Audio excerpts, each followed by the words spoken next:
తెలంగాణలో BC reservation అంశం ఉత్కంఠ రేపుతుంది.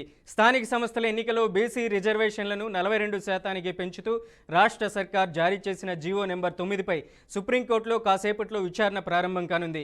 కోర్టులో తమ వాదనలు బలంగా వినిపించడానికి రాష్ట్ర ప్రభుత్వం సిద్ధమైంది. ఈ పిటిషన్ను జస్టిస్ విక్రమ్నాథ్, జస్టిస్ సందీప్ మెహతాతో కూడిన ధర్మాసనం విచారించనుంది. తెలంగాణ ప్రభుత్వం తరపున సీనియర్ అడ్వకేట్లు అభిషేక్ మను సింఘ్వి, సిద్ధార్థ్ దావే వాదనలు వినిపించనున్నారు. ఇక బీసీలకు 42% రిజర్వేషన్లపై దేశ అత్యున్నత న్యాయస్థానం సుప్రీంకోర్టులో పోరాడతామని డిప్యూటీ సీఎం మల్లు భట్టి విక్రమార్క స్పష్టం చేశారు. అయితే రాష్ట్రంలో 50% మించి రిజర్వేషన్లు అమలు చేస్తున్నారని సుప్రీంకోర్టులో రిట్ పిటిషన్ దాఖలైంది. ఇవాళ ఆ పిటిషన్ ధర్మాసనం ఎదుట విచారణకు రానుంది. ఈ నేపథ్యంలో ఢిల్లీలోని తెలంగాణ భవన్లో డిప్యూటీ సీఎం మల్లు భట్టి విక్రమార్క అధ్యక్షతన మంత్రులు Ponnam Prabhakar, Vakiti Srihari, advocate on record Shravan Kumar, BC సంక్షేమ కార్యదర్శి జ్యోతి బుద్ధప్రకాష్, కోఆర్డినేషన్ సెక్రటరీ గౌరవ్ ఉప్పల్ సమావేశమయ్యారు. ఈ సమావేశంలో రాష్ట్ర ప్రభుత్వం చేపట్టిన చర్యలు, సాక్ష్యాలు, సర్వే వివరాలు, చట్టపరమైన అంశాలపై చర్చించారు. ఇక ఇదే అంశానికి సంబంధించి మరింత సమాచారం అందించడానికి మా మేనేజింగ్ ఎడిటర్ చిదంబరం ఉన్నారు. చిదంబరం, చెప్పండి, ఏంటి ఇవాళ సుప్రీంకోర్టు ముందుకు బీసీ రిజర్వేషన్ల అంశం రానుంది. ఇక 8వ తారీఖు హైకోర్టు రిజర్వేషన్ల అంశం కూడా తెలంగాణలో తేలనుంది. హైకోర్టుకి ఈ చాయిస్ వదిలేస్తుందంటారా, లేకపోతే సుప్రీంకోర్టు తీర్పు ఉంటుందా, లేకపోతే సుప్రీంకోర్టు వాయిదా వేసే అవకాశం ఉంటుందా?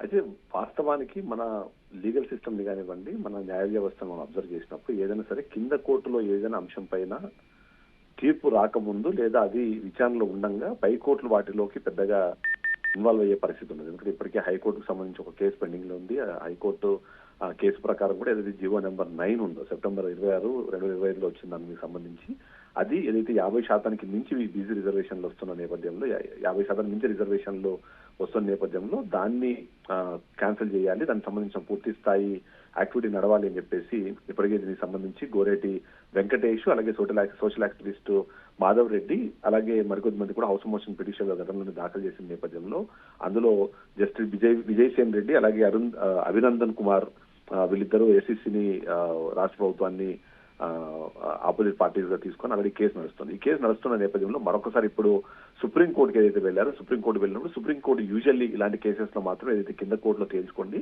కింద కోర్టులో మీకు అన్యాయం జరిగిందని మీకు అనిపిస్తేనే పైకోర్టుకి రండి అన్నదాన్ని ఖచ్చితంగా చెప్పే అవకాశం ఉంది. కాబట్టి ఇప్పుడున్న పరిస్థితుల్లో హైకోర్టు కేసు పెండింగ్ ఉన్నప్పుడు సుప్రీంకోర్టు దీనిపైన రెస్పాండ్ అయ్యే అవకాశం లేదు.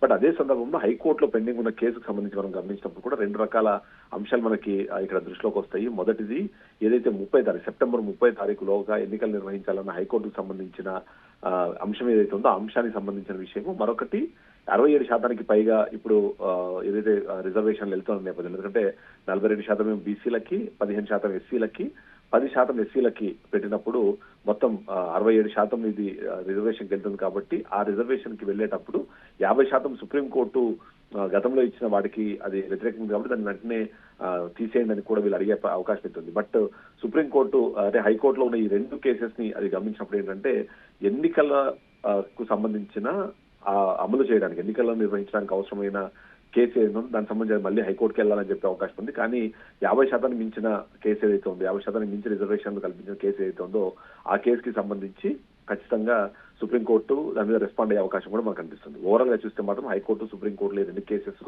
పెండింగ్ లో ఉండగానే ఎలక్షన్లు నిర్వహించాలని ఏదైతే ఇప్పటికీ నిర్ణయం తీసుకున్నారో దానికైతే స్టే ఏమైనా వస్తుందన్న ఆలోచనలో కూడా చాలా మంది ఉన్నారు. లేకపోతే గతంలో మనం చూసాము మహారాష్ట్ర ఎన్నికల సమయంలో కూడా ఎన్నికలు నిర్వహించిన తర్వాత కూడా ఎన్నికలను క్యాన్సిల్ చేస్తూ సుప్రీంకోర్టు నిర్ణయం తీసుకున్న నేపథ్యంలో ఇప్పుడు ఈ బీసీ బిల్లుకు సంబంధించి ఉన్న సమస్యలు ఏంటి, లేకపోతే ఇంకొక అడ్డంకులు ఏంటి అనే విషయానికి సంబంధించి కూడా చూడవచ్చు. ఎందుకంటే ఇక్కడ 2 రకాల అంశాలు మనకు కనిపిస్తాయి. ఒకటి గవర్నర్ దగ్గర పెండింగ్ ఉండడము, గవర్నర్ దగ్గర నుంచి దీన్ని రాష్ట్రపతి కూడా ఇప్పటికే పంపించారు కాబట్టి రాష్ట్రపతి దగ్గర నుంచి వచ్చే విషయానికి సంబంధించి ఆ 2 కూడా అక్కడ పెండింగ్ ఉన్నప్పుడు వాళ్ళిద్దరికీ ఆదేశించే అవకాశము ప్రస్తుతానికి హైకోర్టు కానీ సుప్రీంకోర్టు కానీ ఉండదు. కేవలం వాళ్ళకి రెఫర్ చేయగలుగుతుంది, దీన్ని వీళ్ళని తొందరగా కంప్లీట్ చేయడం చెప్పే అవకాశం ఉంటుంది తప్ప దీని ముందుకు వెళ్లే అవకాశం లేదు. సో ఆ నేపథ్యం ఉన్న పరిస్థితుల్లో గతంలో కూడా మనం చూసాము 2017లో కూడా 36% బీసీలకి రిజర్వేషన్ కల్పిస్తూ తీసుకున్న బిల్లు కూడా ఇప్పటికి కూడా రాష్ట్రపతి దగ్గర పెండింగ్ ఉంది. ఇప్పుడు 42% సంబంధించిన బిల్లు కూడా అక్కడే పెండింగ్ ఉన్న నేపథ్యంలో వాళ్ళని చెప్పే అవకాశం లేదు. కాబట్టి సుప్రీంకోర్టు ఇప్పుడు కేవలం చేసుకోండి అని చెప్పే అవకాశాలు ఎక్కువగా కనిపిస్తున్నాయి అన్నది ఇప్పటికే రాజకీయ వర్గాల్లో కూడా చర్చ జరుగుతుంది. ఇక న్యాయ కోవిధులు మనము గమనించినప్పుడు కూడా వాళ్ళు చెప్తున్నది కూడా హైకోర్టులో పెండింగ్ ఉన్న కేసు ఉన్నప్పుడు సుప్రీంకోర్టుకు వెళ్లి ఇక్కడ ఉన్నదానికి వ్యతిరేకంగా లేకపోతే ఇక్కడ ఉన్నదానికి డిఫరెంట్ గాను అక్కడ తీర్పిచ్చే అవకాశం ఉండదు కాబట్టి అన్లెస్ అసలు హైకోర్టులో కేసు క్లియర్ అయిన తర్వాతనే సుప్రీంకోర్టుకు రండి అనే ఉద్దేశంలోనే మాట్లాడే అవకాశమే మనకి ఎక్కువగా అనిపిస్తుంది మనోజ్. అలాగే సీఎం రేవంత్ రెడ్డి కూడా సుప్రీంకోర్టు న్యాయవాదులతో కూడా ఈ కేసు గురించి బలంగా పోరాడండి, ఈరోజు వచ్చే తీర్పుని మనకు అనుకూలంగా రావాలి అనేసి కూడా సీఎం రేవంత్ రెడ్డి మాట్లాడడం జరిగింది. కానీ మనం చూసుకుంటే బీహార్ కానీ మహారాష్ట్ర, గుజరాత్లో కూడా 50% సంబంధించి మించిన దాఖలాలు ఎక్కడా లేదు. సుప్రీంకోర్టును కూడా గతంలో కూడా ఈ కేసుని కొట్టువేయడం జరిగింది. తెలంగాణ ప్రత్యేకంగా ఇప్పుడు 67% అంటే 50 పైన 17% ఎక్కువ ఉంది. దీనికి ఎలా సుప్రీంకోర్టు రియాక్ట్ అయ్యే అవకాశం ఉంది? హైకోర్టుకి ఛాయిస్ వదిలేస్తుందా? సుప్రీంకోర్టు తీర్పే ఇవ్వగలుగుతుంది అంటారా? అయితే ఇక్కడ కొన్ని పాయింట్స్ మనం చూడాలి. మొదటిది తమిళనాడు ఎన్నికలు ఏవైతే రిజర్వేషన్లు ఉన్నాయో తమిళనాడు తరహా రిజర్వేషన్లను ప్రోత్సహించేందుకు అన్ని రాష్ట్రాలు కూడా పోటీ పడుతున్నాయి. అక్కడ పరిస్థితులు మనం గమనించినప్పుడు అక్కడ 50% ఏదైతే రిజర్వేషన్లకు సంబంధించిన బేస్ ఉందో దాన్ని దాటి అక్కడ రిజర్వేషన్ కల్పిస్తున్నారు. దానికి ఆర్టికల్ 9 ఏదైతే ఉందో దాన్ని యూజ్ చేసుకున్నారు. సో ఇప్పుడు ఈ ప్రభుత్వాలు కానివ్వండి లేకపోతే దేశంలోని మిగిలిన రాష్ట్రాలు కూడా ఆ తరహా ప్రయత్నం చేస్తుంది. కానీ ఆ ప్రయత్నం జరగాలి అన్నా అది కంప్లీట్ అవ్వాలి అన్నా సరే 2 రకాల సమస్యలు మనకు కనిపిస్తాయి. మొదటిది ఇది ఖచ్చితంగా పార్లమెంట్ పరిధిలో ఉన్న అంటే కేంద్ర పరిధిలో ఉన్న ఒక అంశంగా మనం చూడాలి. కేంద్ర పరిధిలో కూడా 2/3 సంబంధించిన అంత మెజారిటీతో అక్కడ పార్లమెంట్ లో అది బిల్లు పాస్ అయితేనే మాత్రమే ఈ 50% మించిన రిజర్వేషన్ కల్పించే అవకాశం అన్నది రాష్ట్ర ప్రభుత్వాలకు అందుతుంది. ఈ నేపథ్యంలో బీజేపీ పార్టీ చేస్తున్న ఆరోపణలు ఏదైతే 42% బీసీ రిజర్వేషన్లకు మేము వ్యతిరేకం కాదు, బట్ మత ప్రాతిపదికన ఏవైతే రిజర్వేషన్ కల్పించే ప్రయత్నం చేస్తున్నారు 42%లో మళ్ళీ ముస్లింలకు కూడా బీసీల రిజర్వేషన్ ఏదైతే కల్పించే ప్రయత్నం చేస్తున్నారు దానికి మాత్రమే వ్యతిరేకం అంటున్నారు. కాబట్టి బీసీల రిజర్వేషన్ కానివ్వండి రిజర్వేషన్ల ప్రాతిపదిక కేవలం కులాల వారీగా ఉండాలి, మతాలను దీనిలో మీరు ఎప్పుడైతే తీసుకొస్తారో మేము వారిని వ్యతిరేకిస్తామంటారు. కాబట్టి కేంద్ర ప్రభుత్వం నుంచి దాన్ని తీసుకొచ్చే అవకాశం అన్నది తక్కువగా కనిపిస్తుంది. రెండో పాయింట్ ఇక్కడ చూస్తే ఏంటంటే రాష్ట్ర ప్రభుత్వానికి సంబంధించి లేదా రాష్ట్రంలో ఉన్న మిగిలిన పార్టీలన్నీ కూడా సపోర్ట్ చేసేందుకు కొంత ఫైట్ చేసే అవకాశం ఉంటుంది. కానీ బట్ ఆ వైపుగా కూడా బీఆర్ఎస్ కానివ్వండి బీజేపీ కానివ్వండి సిద్ధంగా లేకపోవడం కూడా ఇక్కడ ఒక పెద్ద హర్డల్గా అయితే మనం చూడాల్సిన అవసరం అయితే కనిపిస్తుంది Manoj. Right, thank you for the updates Chidambar గారు. తెలంగాణ రాష్ట్ర ప్రభుత్వం రాష్ట్రంలో ఉన్నటువంటి ఓబీసీ వర్గాలకి 42% రిజర్వేషన్ కల్పించాలనేటువంటి ఆలోచనతో సిపెక్ సర్వే చేసి ఆ సర్వే ఆధారంగా రాష్ట్ర ప్రభుత్వం క్యాబినెట్లో నిర్ణయం చేసి శాసనసభలో బిల్లు పెట్టి బిల్లు పాస్ చేసి 42% రిజర్వేషన్ ఇచ్చేయడం కోసం శాసనసభ అది కూడా ఏకగ్రీవంగా అన్ని రాజకీయ పార్టీలు ఆ బిల్లును శాసనసభలో ప్రవేశపెట్టారు. ఏకగ్రీవంగా అందరూ ఒప్పుకున్న విషయం కూడా మీ అందరికీ తెలిసింది.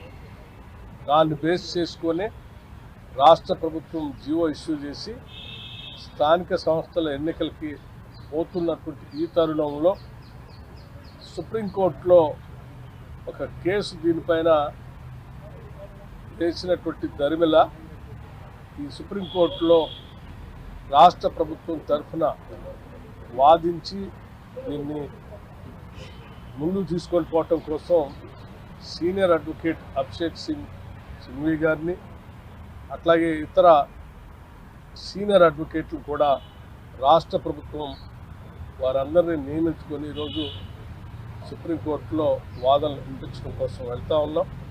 తప్పనిసరిగా మా అందరికీ నమ్మకం ఉంది. ఎందుకంటే న్యాయస్థానాలు గతంలో చెప్పినప్పుడు కూడా ఇందిరా సహాని 1991 and 92లో ఎంపిరికల్ డాటా ఉంటే దాన్ని బేస్ చేసుకొని రిజర్వేషన్ చేసుకోవచ్చు అనేటువంటి ఆలోచన కూడా ఆ రోజు ఆ తీర్పులో మనం గమనిస్తాం. సో దాన్ని చాలా సంవత్సరాలు చాలా రాష్ట్రాల్లో బహుశా దాదాపు స్వాతంత్రం వచ్చిన తర్వాత ఇంతవరకు తెలంగాణ రాష్ట్రంలో చేసినట్టుగా సిపెక్ సర్వే ఎక్కడ చేయలేదు. ఆ ఎంపిరికల్ డాటా లేకపోబట్టే ఆ 50% క్యాప్లో ఉంచడం జరిగింది. కానీ ఈరోజు తెలంగాణ రాష్ట్ర ప్రభుత్వం చాలా స్పష్టంగా సిపెక్ సర్వే చేసి ఎంపిరికల్ డాటాతో ముందుకు వచ్చింది కాబట్టి దీనిపైన